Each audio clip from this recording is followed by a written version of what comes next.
à tous et bienvenue dans cette nouvelle édition du Grand JT des Territoires. Voici tout de suite les titres de l'actualité. Avec à la une cette semaine, le manque de neige en montagne qui oblige les stations à se réinventer. Sans ski, ce sont d'autres activités qui sont prisées, comme le VTT, nous montrera la rédaction de 8 Mont-Blanc dès le début de ce journal. Des vacances ou un arrêt forcé, les agriculteurs peuvent désormais trouver un remplaçant le temps d'une pause. Dans la Sarthe, un service favorise la rencontre entre salariés agricoles et exploitants. Un sujet de LM TV Sarthe à découvrir dans un instant. Grimper, s'amuser et se dépenser, l'escalade à la côte depuis quelques années. La pratique attire un public toujours plus jeune et plus nombreux. Reportage de WEO TV, la chaîne de la Voix du Nord et du Courrier Picard dans ce journal. Et puis en fin d'édition, nous prendrons dans la joie et la bonne humeur la direction de la Martinique, où la saison des carnavals vient de débuter. Musiques et sourires ont pris place dans les rues de l'île, comme vous le verrez avec la rédaction de Via ATV sur place. Voilà, mais on débute donc ce journal avec la neige qui fait son timide retour dans nos montagnes cette semaine. Quelques flocons encore insuffisants pour permettre à toutes les stations d'ouvrir leurs pistes. Avec des températures encore très douces, certaines d'entre elles sont forcées de s'adapter et de repasser en mode été. Exemple en Haute-Savoie où la station des Abers a rouvert ses pistes de VTT. Reportage de Manon Toiti et de Loris Tuyard pour 8 Mont-Blanc. Le vélo était déjà bien rangé au chaud, prête à reposer jusqu'au début de l'été. Faute de neige, les stations se réinventent. Ici, aux Abers, les pistes de VTT ont rouvert, ce qui contente tout de même les clients. Comme on peut pas se faire plaisir sur les pistes de ski, mais on se fait plaisir sur les pistes de vélo. Toujours trouver une activité. Les activités changent, la clientèle aussi. Si la majorité des touristes attendaient la neige, les locaux, eux, sont au rendez-vous. C'est différent, ouais. Déjà, il fait un peu plus froid. Mais aussi, c'est assez gras, là, donc c'est pas mal, en fait. Enfin, il y a beaucoup de boue, nous, je sais qu'on aime ça. Et ça permet vraiment de travailler la technique. Après des vacances de Noël sauvées in extremis, la station s'est adaptée. Les forfaits de ski fonctionnent aussi pour ceux de VTT. En une demi-journée, l'organisation est passée du mode hiver à celui d'été. On a fait un état des lieux de nos pistes VTT, qui ont été d'ailleurs très bien conçues parce que voilà, l'eau a été évacuée très rapidement de nos pistes, donc on a pu les rouvrir très rapidement. Donc on a procédé par le balisage des pistes et puis également la transformation du télésiège avec les portes-vélos qui ont dû être ajoutés. L'avenir du ski en moyenne montagne interroge, mais la direction de la station n'est pas inquiète. Elle mise sur le sport 4 saisons. Le ski reste bien entendu une activité principale, on est bien d'accord là-dessus. C'est pas la première année où on n'a pas de neige, ça sera pas la dernière. Donc il faut savoir nous mobiliser pour savoir nous adapter et faire plaisir à nos clients. Les Abers espèrent aussi créer davantage de pistes vertes de VTT pour pouvoir accueillir plus de familles tout au long de l'année. Voilà, il n'y a pas que la neige qui se fait rare en ce début d'année, les médicaments en pharmacie également. Parmi les pénuries constatées, celle de l'amoxicilline inquiète particulièrement. Cet antibiotique pour soigner les angines est fortement prescrit aux enfants en hiver. Pour faire face au manque, près d'une 50aine d'officines sont désormais habilitées à fabriquer elles-mêmes le médicament. Un reportage dans l'une d'elles, à Rennes, de la chaîne TVR sur place. Qu'ils viennent des laboratoires Biogarant, GSK ou Viatris, l'amoxicilline pour enfants, c'est le produit qui souffre actuellement de rupture de stock. Mais Rennes abrite l'une des 50 pharmacies françaises qualifiées de préparatoires. Elle a le droit de conditionner les médicaments en dosage unitaire à partir du produit en vrac. On reçoit l'amoxicilline sous forme de matière première. On va faire en sorte que les gélules que l'on va produire soient au dosage souhaité. Donc pour ça, on a du matériel et de l'équipement qui nous sert à nous protéger, mais aussi à faire du travail de qualité. Sachant que l'amoxicilline est une matière première assez pulvérulente avec des risques d'allergie et d'antibiorésistance.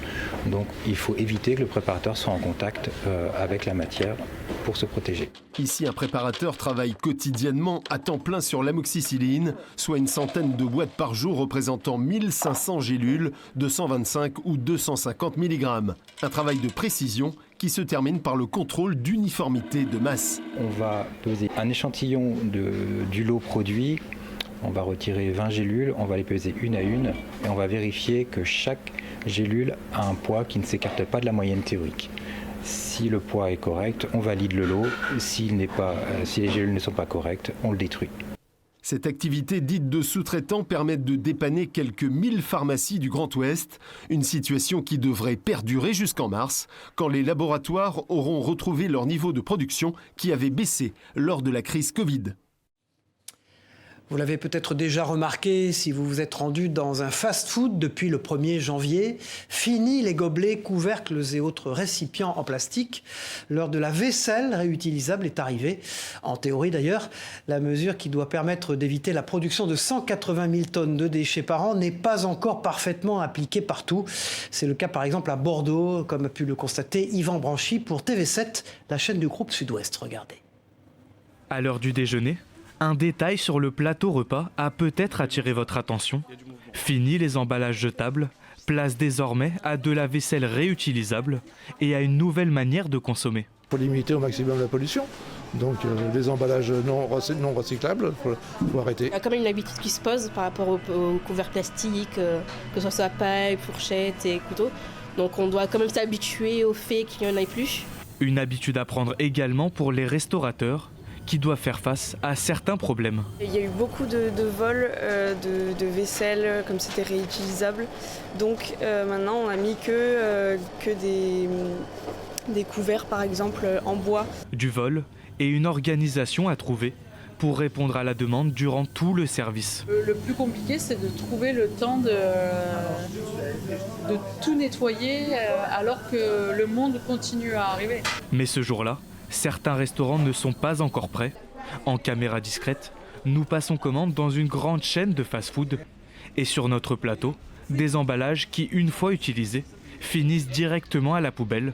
Un constat que les clients n'apprécient pas. Il serait temps de l'appliquer parce que c'est une bonne idée d'avoir ce genre de choses.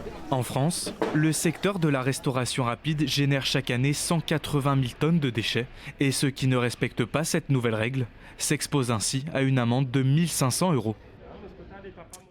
Voilà, moins de plastique à la poubelle et des énergies renouvelables. Les initiatives sont nombreuses pour protéger l'environnement. Exemple dans les Vosges, où un particulier vient d'installer lui-même des panneaux solaires devant son domicile. Objectif, produire ainsi directement près du tiers de sa consommation personnelle annuelle d'électricité. Une opportunité rendue possible grâce à un achat groupé et l'intermédiaire d'une association. Explication et reportage de Ludovic Bizilla et Dan Didier pour Vosges Télévisions. Encore quelques tours de clé et ces deux panneaux produiront de l'électricité consommée ici même. Ce jour-là, le temps était assez couvert, mais quelques rayons suffisent. Deux panneaux que Thierry a lui-même installés chez lui et qui alimenteront sa maison en les branchant directement sur une simple prise. Elle va produire entre 700 et 800 kWh à l'année, qui va compenser une partie de ma consommation. Une partie dont le fameux talon de consommation, les watts qui permettent de faire fonctionner les appareils électriques branchés 24 heures sur 24. Ça peut être le frigo, malheureusement aussi toutes les veilles qui existent, l'affichage sur le four, la box internet.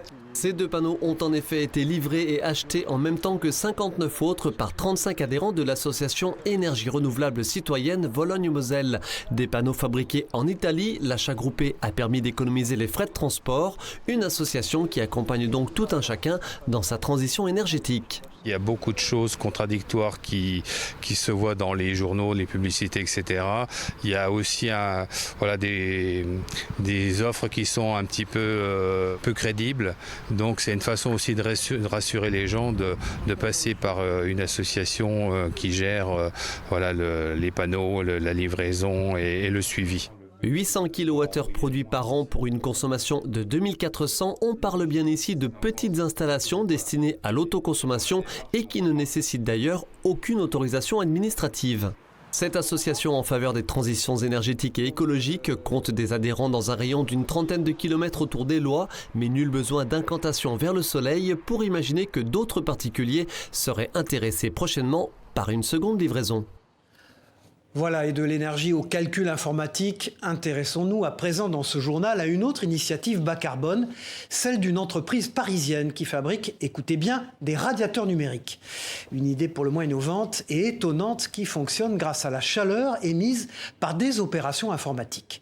À Toulouse, comme vous le voyez sur ces images de nos partenaires de La Dépêche du Midi, ce sont près de 60 logements sociaux qui viennent d'être équipés de ces radiateurs calculateurs modernes et intelligents.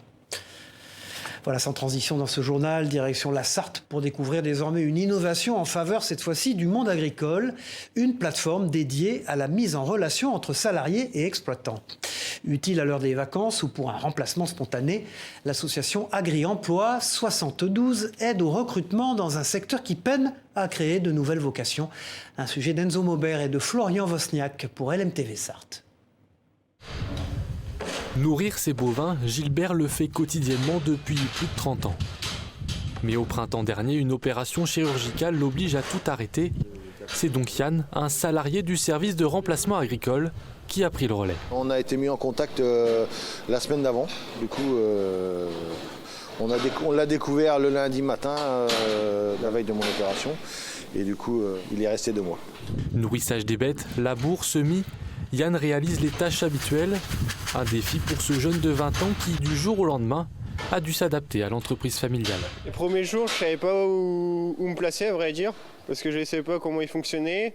Et puis, plus les jours défilaient, plus je voyais comment il fonctionnait. Et puis, plus les jours passaient, plus je me suis senti à l'aise. Un moyen aussi pour lui d'acquérir de l'expérience. Ça m'a permis d'avoir plus de conseils, d'avoir des connaissances en plus sur des choses que je ne connaissais pas. Auparavant, le remplacement des agriculteurs s'opérait via différentes structures. Il est désormais géré par une association, Agri-Emploi 72. C'est elle qui se charge du recrutement et des démarches administratives. On s'occupe vraiment de tout, en fait, du recrutement des salariés, parce qu'à l'heure actuelle, ça reste difficile. Donc nous, on a aussi des partenaires, de nombreux partenaires sur la Sarthe, et donc on fait jouer aussi nos réseaux. Le service est ouvert à tous les Sartois en recherche d'emploi, même sans expérience. Un tremplin pour se lancer, alors que dans la région, il manque 3000 employés agricoles. Voilà, il s'en est vendu des millions depuis le début de l'année et vous êtes nombreux encore à en déguster ces jours-ci. La galette des rois est un produit très apprécié des Français. Et qui dit épiphanie dit bien sûr fève. À ce propos, la rédaction de Télé Grenoble s'est glissée dans les coulisses de l'entreprise Panociel. Cette TPE produit des pièces en porcelaine 100% française. Une fierté locale marquée par la fabrication cette année de sa 10 millionième fève. Un reportage de Jade Lanier, regardez. Chaque début janvier, le suspense est à son comble. Qui aura la fève? Cet ingrédient phare de la galette des rois varie selon les artisans boulangers. Une manière pour eux de s'affirmer et de défendre leur territoire. Et c'est ici à Fontaine que ces fèves sont confectionnées par Panociel. Les 15 salariés de l'entreprise iséroise fabriquent, produisent et décorent à la main jusqu'à 16 000 fèves par jour. Ils vont chercher un plateau qui a été préparé au préalable, donc avec les images dessus. Ils vont chercher ce qu'on appelle les blancs, donc c'est les fèves vierges en fait, il n'y a pas d'image dessus. Ensuite, ils mettent les bandelettes dans l'eau pour pouvoir faire la dépose sur les fèves. Ils utilisent la technique du marouflage, ce qu'on appelle le marouflage, donc ils chassent les bulles d'air. Et après, les fèves sont déposées sur un plateau pour qu'ensuite elles soient mises au four. La porcelaine rentre en ébullition, l'image entre à l'intérieur de la fève. Donc en fait, quand la fève refroidit, il y a la polymérisation qui se crée et donc la fève devient lisse et l'image est emprisonnée à l'intérieur. Les fèves sont réalisées de mai à janvier, mais entre octobre et novembre, Panociel augmente sa production de plus de 100%. Produire une fève coûte environ 50 centimes et son prix de vente est compris entre 80 centimes et 1,10 €. Un objet en porcelaine avec différents motifs choisis par les artisans locaux comme des dessins d'enfants, des paysages ou encore des monuments. Chaque personne a vécu quand il était petit ce moment où ça y est, elle était la reine de la famille ou le roi de la famille. Et donc on se rappelle aussi d'avoir choisi la part pour mamie, pour papy, etc. C'est le supplément d'âme d'une galette. Cette année, l'entreprise fête la production de sa 10 millionième fève qui représente 50 000 heures de travail. Une fève exclusive qui sera distribuée à tous les salariés. Voilà, c'est presque un rituel du mois de janvier. Vous êtes nombreux à vouloir transpirer pour oublier les excès des fêtes et de la galette des rois, bien sûr, dont nous vous parlions tout à l'heure. Les salles de sport sont évidemment encore remplies quelques jours après les bonnes résolutions. Exemple dans la Loire où les clients veulent garder la forme et la ligne en plein hiver. Reportage d'Alice Canivet et de Céline Ercilia pour TL7, la télévision de la Loire. Vous faites 4 jumping jacks et 4 pantrio. 3, 2... Ces sportifs sont unanimes. Aujourd'hui, on se sent lourd. Allez, va, let's go! Alors, pour bien démarrer l'année, ils enchaînent sans rechigner, ou presque, les burpees, les squats et autres Superman. On va dire que les fêtes ont été bien arrosées et on a bien mangé. Donc aujourd'hui, c'est la reprise, donc c'est difficile. Mais comme on a commencé un nouveau cours, comme on ne savait pas à quoi s'attendre, eh ben on est pris par le rythme et puis par les autres. Et puis après, ça enchaîne, ça enchaîne. Moi, j'ai un collègue qui a failli vomir tout son repas de fête, là, tout à l'heure, vous voyez. N'est-ce pas, Yvan? Non, ça s'est très bien passé, mais c'est vrai que c'est compliqué quand même. Oui, c'est dur. Dans cette salle de sport, on peut sculpter son corps, perdre du poids ou simplement se détendre, essentiellement en cours collectif. Quentin est coach sportif et même si les fêtes sont passées par là, hors de question de ménager ses élèves. Ils ont chaud et qu'ils ont chi, pour dire leurs mots. Environ 700 personnes sont inscrites à Saint-Just-Saint-Rambert et depuis le début de la semaine, la salle enregistre de nouvelles inscriptions.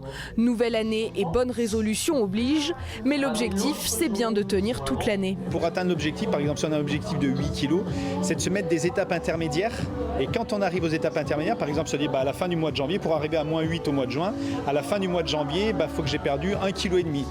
Et c'est quand on arrive à ces sous-étapes qu'il faut se féliciter, se remercier et quand on fait ça, en fait, ça booste la motivation, le corps il en redemande et c'est ça qui fait qu'on arrive à garder la motivation et être actif. La reprise du sport, c'est la bonne résolution qui arrive en tête chaque année. Et selon le dernier baromètre Sport Santé de la Fédération française d'éducation physique, 61% des Français déclarent avoir tenu au moins une des résolutions qu'ils s'étaient fixées en 2022. Du sport pour les grands et les petits dans ce journal avec la pratique de l'escalade qui connaît un vrai boom partout en France. Cette activité d'extérieur s'exerce aussi en intérieur pour le plus grand plaisir de ses adeptes. Bonne pour le corps et pour l'esprit, l'escalade se développe notamment dans les Hauts-de-France où des cours pour les plus jeunes sont dispensés. Reportage à Lille de Lison Barrocal et d'Olivier Escrifur pour WEO TV, la chaîne de la Voix du Nord et du Courrier Picard. Ne vous fiez pas aux apparences. Face à ces impressionnantes parois, Elliot, 9 ans, est comme un poisson dans l'eau. J'aime bien ce sport parce qu'on est toujours en hauteur et j'aime bien grimper partout et sauter partout. Donc j'adore ce sport. Allez, d'un coup. Hop, yes, c'est pas mal. Avec ses copains, il s'entraîne tous les mercredis sous l'œil attentif de sa monitrice. Dans ce cours dédié aux 8-10 ans, les enfants apprennent l'autonomie et la sécurité sur les voies. Ces murs de 15 mètres. Ils vont apprendre à s'assurer entre eux, à faire le nœud, à grimper une voie d'une couleur, avoir plusieurs techniques pour pouvoir résoudre les passages qui sont un peu complexes. Donc ils apprennent à s'assurer, à retenir les chutes également. Ici, l'escalade est ouverte aux tout petits. En plus des voies, les grimpeurs en herbe peuvent s'entraîner sur les blocs, des murs de 3 à 4 mètres avec des tapis de réception pour amortir la moindre chute. Le lapin, Nélia, tu le prends. Tu le caches comme ça sur le mur. Les plus jeunes élèves de la salle ont 3 ans, l'âge minimum requis pour s'initier à ce sport. Félix, lui, est déjà un passionné, comme en témoigne sa maman. Il me réclame l'escalade et pour vous dire, c'est que ce matin, j'ai voulu le réveiller, il m'a dit non, je vais encore dormir. Je suis retournée un quart d'heure après, je dis ouais, mais il y a escalade. Et là, il a bondi de son lit d'un coup. Par le biais de jeux ludiques, les élèves de Marie prennent de la hauteur. C'est bon pour les enfants parce que ça leur permet de développer la motricité d'une autre façon que celle qu'ils ont l'habitude de le faire avec la course à pied, marcher et autres. L'escalade est un sport complet qui réunit petits et grands. 4 salles comme celle-ci ont vu le jour dans la métropole lilloise. Apprendre en s'amusant, voilà sûrement le meilleur moyen de bien retenir ses leçons quand on est écolier. La preuve dans les Pyrénées-Orientales où des élèves d'une classe de CM1 découvrent la géographie grâce à des cartes postales qu'ils reçoivent du monde entier. L'idée originale et pédagogique a vu le jour grâce au pouvoir des réseaux sociaux. Explications et voyages épistolaires d'Alizé Marty pour Via Occitanie.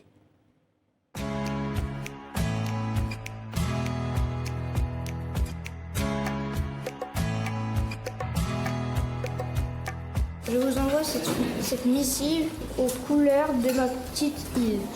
Mon petit rayon dans l'océan. Des messages comme celui-là, cette classe de CM1 en reçoit des dizaines par jour. Tout est né après une publication sur les réseaux sociaux de ces élèves dans le cadre de leur cours de géographie. Très vite, ils sont dépassés par le nombre de cartes postales envoyées du monde entier. Chaque expéditeur contribue ainsi à l'apprentissage de ses élèves. C'est mieux pour apprendre, je trouve, parce que les gens nous expliquent de leur endroit de vie, donc on peut mieux savoir. Tous les jours, ils lisent donc quelques cartes et les placent sur leur planisphère. Une manière ludique pour travailler sur la lecture des paysages des départements français et du coup des autres pays. Dans les plus étonnantes, on a eu la République centrafricaine, le Koweït, Djibouti, voilà, des pays auxquels vraiment on ne s'attendait pas. Alors très rapidement, je crois que c'est les Américains qui ont répondu présent. On a eu beaucoup de l'aide des États-Unis. Et alors là, en termes de participation, c'est essentiellement les Canadiens qui nous répondent en masse. Grâce à ces cartes, les élèves voyagent, s'évadent. Tous restent marqués par ces écrits. C'était un monsieur âgé qui nous envoyait une grande collection de cartes et qui nous avait dit de surtout pas lui renvoyer parce que sa femme ne voulait plus de cartes chez lui. Les CM1 prennent donc le temps de répondre à tous les expéditeurs par mail ou voie postale. Depuis le mois d'octobre, ils ont reçu des milliers de cartes et dans un coin de leur tête, ils rêvent de pouvoir se rendre un jour sur l'une de ces destinations. Et puis si au lieu de vous rendre à l'opéra, celui-ci venait à vous. Jugé par beaucoup comme élitiste, l'opéra de la ville de Limoges a décidé de changer son image et de se déplacer dans les quartiers de la ville et des communes de l'agglomération. Pour ce faire, un bus pouvant accueillir chanteurs et musiciens est en cours de transformation, comme vous le découvrez sur ces images de cette à Limoges. Objectif, se rendre là où l'opéra n'est pas forcément attendu. Détails recueillis par le ténor de l'information locale, Alain Druot. L'idée, c'est que chaque semaine, le bus se retrouve à l'endroit d'une place publique, qu'il s'ouvre, que des gens puissent rentrer à l'intérieur et suivre des ateliers vocaux. On a reçu ce bus réformé de la TCL, donc des transports de Limoges. On l'a entièrement dépollué, c'est-à-dire mis à nu au niveau des sièges, des barres, de tout ce qu'il y avait à l'intérieur au départ, pour y créer les volumes adéquats. Un espace qui permet de recevoir un petit peu de public, un piano, un maître de chant, un espace scénique avec 2 podiums permettant de faire du chant, de la danse. Et au fond, derrière la paroi, une partie commodité avec une kitchenette et un toilette. Voilà, et le monde de la culture qui s'ouvre aussi au jeune public grâce au développement d'actions inédites et ludiques. Dans l'Aube, le musée Camille Claudel propose depuis quelques semaines un jeu d'enquête grandeur nature accessible aux enfants. Objectif, intéresser et séduire un nouveau public peu habitué aux allées des musées. De jeunes visiteurs enquêteurs qu'a pu suivre la rédaction de Canal 32 sur place. Regardez. Un escape game pour découvrir les collections du musée Camille Claudel. Après l'expérience réussie d'une journée de Cluedo géant, ce lieu culturel de Nogent-sur-Seine propose, moyennant un supplément de 3 €, de mener une enquête en parcourant les 15 salles d'exposition. Le parcours se fait grâce à des totems et une feuille de route qui se présente ainsi et qui permet aux participants de se diriger, d'aller de salle en salle et de lire les énigmes à résoudre. Nous intéresse la phrase, c'était aussi appelé faune et nymphe. Ce plat de Rodin possède un autre nom évoquant une créature bovine. Donc voilà, le Minotaure. Accessible dès l'âge de 10 ans, l'enquête permet de s'imprégner des thèmes choisis par les artistes. Alfred Boucher avec une statue en bronze, du coup je me suis dirigée vers la seule statue qui est en bronze et c'était ça. Maintenant on essaie de trouver le rapport. L'escape game favorise les échanges au sein des groupes, rompant ainsi avec le silence des visites classiques. Souvent quand on visite un musée, on est un peu dans notre coin, on va regarder chacun l'œuvre qui nous intéresse un peu plus. Or là, l'idée c'est vraiment de le faire ensemble parce que sans être en collectif, les énigmes ne sont pas toujours évidentes, il faut vraiment réfléchir ensemble. Cette enquête doit permettre de découvrir une œuvre disparue. Pour le musée, elle permet surtout d'attirer un autre public. Ils sont venus avec l'école ou le collège, mais ils seraient peut-être pas revenus. Mais là, comme un moment ludique comme ça et pédagogique, puis en famille, oui, ils sont venus. Pour les adultes aussi qui ont l'habitude de visiter les musées de manière plus classique, et bien là, de eux aussi se prêter au jeu. C'est inscrit dans la loi musée 2002 que de rendre le musée accessible à tous. C'est un enjeu de démocratisation culturelle. Pour partager cette expérience en groupe, le musée recommande de réserver un créneau. Ce site culturel prévoit d'ores et déjà d'autres événements inattendus, comme des rencontres cinéma ou un DJ set durant la nuit des musées en mai prochain. De la musique justement pour refermer ce journal. En Martinique, la saison des carnavals a déjà débuté. Premier rendez-vous de l'année dans la ville du Lamentin, comme vous le voyez sur ces images festives et colorées de la rédaction de Via ATV sur place. Et puis pour l'occasion, 8 groupes ont parcouru le centre-ville, bordé de plus d'1 millier de spectateurs ravis de saluer le retour du carnaval après la crise sanitaire. Propos récoltés dans la bonne humeur par Louis Sabas. Regardez. C'est magnifique, ça fait du bien de voir de la joie, les gens sont heureux, c'est magnifique. Je sens hyper bien, ce sera trop bien. Il faut sortir, il faut vivre, on va vivre. Ah oui, ce soir on va vivre. Bien sûr, il faut prendre ses précautions, mais c'est bien de retrouver les festivités.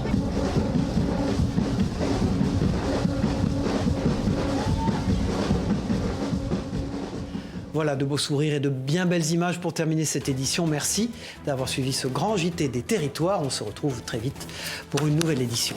Au revoir à tous.